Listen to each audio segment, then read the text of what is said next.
Hey, you're watching TC McCarthy, the most entertaining science fiction author on video.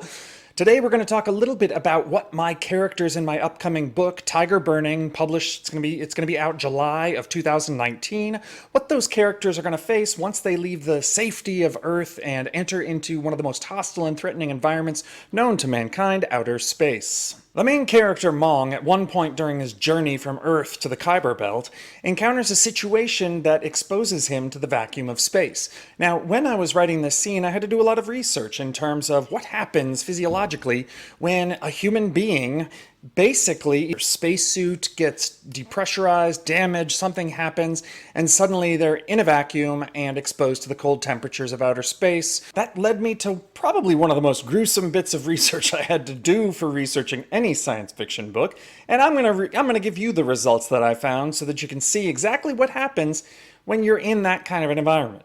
Now, we've seen movies before. If you're watching this video, you're probably a science fiction fan, and you've seen all the movies where they basically have different versions of freezing solid and basically shattering when you get hit if you're outside in a vacuum in space. And then you've seen, of course, the funny ones like Outland. I think the characters, when their spacesuits ruptured, the characters' heads would literally explode into basically bursts of goo.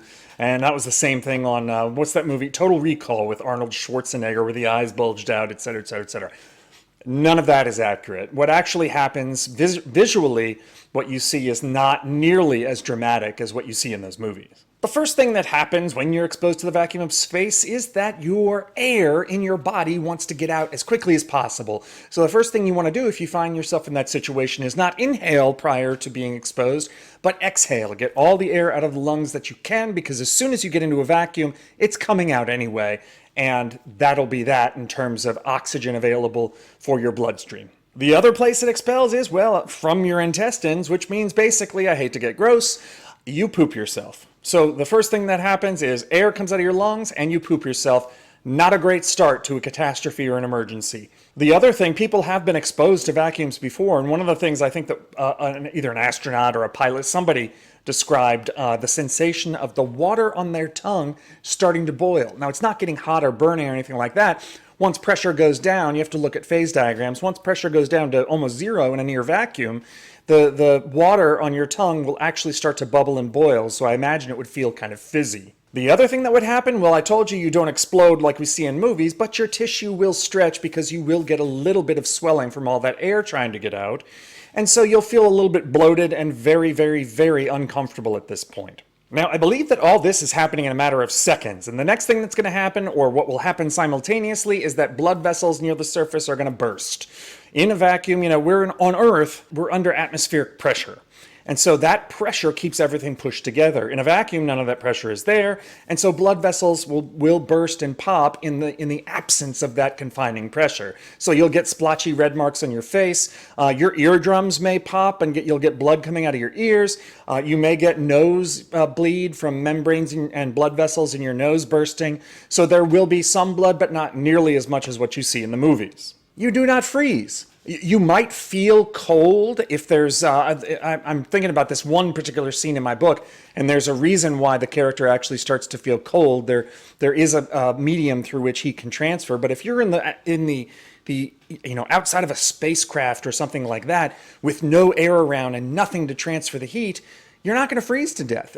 Imagine back when I was a kid, we had these thermoses that were basically vacuum thermoses. They were vacuum bottles. And if you dropped one, God forbid, you broke the inner container and you lost vacuum, and suddenly the thermos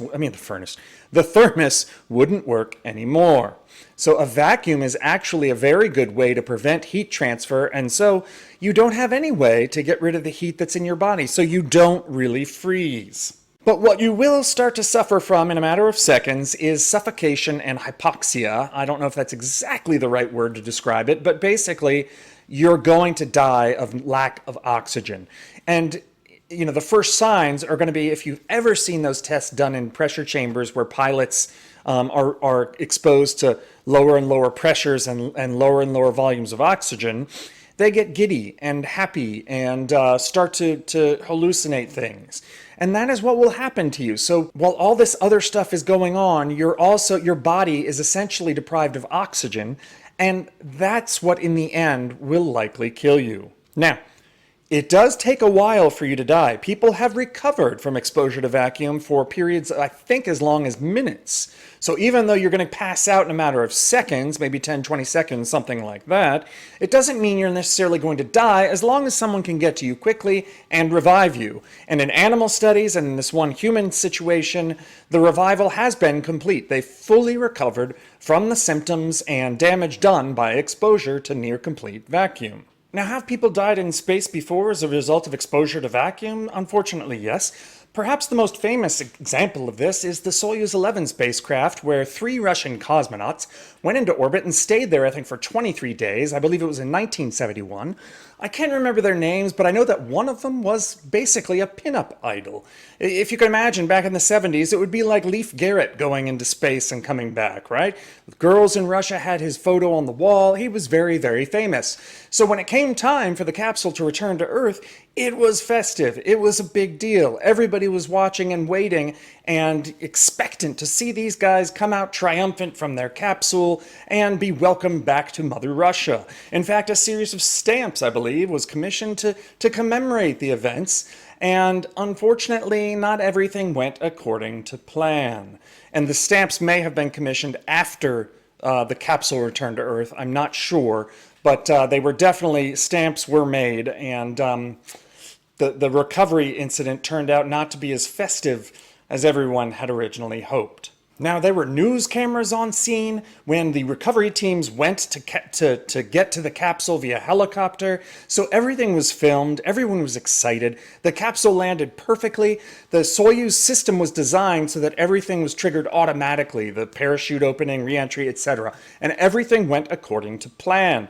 So when the capsule touched down on ground safely and relatively gently, everyone expected to open the capsule and have 3 smiling cosmonauts come out and greet them. That's not what happened. While the camera crews were filming, the Russian recovery teams ran to the capsule and opened it, only to be met by 3 corpses. Now, the descriptions that came out afterwards suggested that there were no outward signs of anything that had gone wrong with the cosmonauts.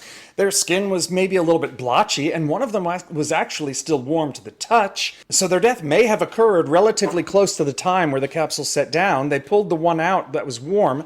I believe they performed CPR on that one, but they were unable to recover him, and all 3 were pronounced dead. Now, some symptoms of the cosmonauts from some of the things I've seen and read, they did have blood coming out of their ears from ruptured eardrums, and their noses were bleeding, but that was it in terms of outward symptoms. And in a later investigation, what they learned was that there was a valve that opened.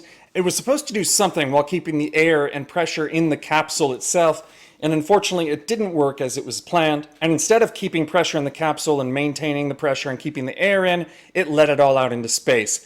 And there were, it's sad, but there were indications that the cosmonauts knew something was wrong and actually had time to start trying to fix the problem. But like I just described, they only had a matter of seconds. And later tests where somebody went to see how long it would take to manually close that valve suggested it would have taken at least a minute, maybe several minutes. So when that accident occurred, there was really no chance for the cosmonauts. Now, at the time, the cosmonauts were flying not in pressure suits. They flew back in, I can't remember what it was, if it was like some sort of environmental suit or jumpsuit or something like that. It was not one of these pressure suits that you see them wear today. Everybody, including US astronauts now during launch and re-entry, will have a full helmeted pressure suit in case something like this goes wrong. At the time, that was not standard operating procedure, so although these 3 cosmonauts died, that lesson was learned by everyone, and since then, I believe, there has been no accident like this where any astronaut or cosmonaut has died as a result of depressurization. So, when you read my book, Tyger Burning, keep in mind that I researched this, and check for yourself if I got it right in terms of what the main character Mong feels and sees while he's slowly being depressurized and suffocated to death. That's all I've got today. Thanks for watching. End transmission. Hey, T.C. McCarthy here, the most eclectic and entertaining science fiction author on YouTube, maybe even the internet. Thanks for watching this video. I really appreciate you guys tuning in.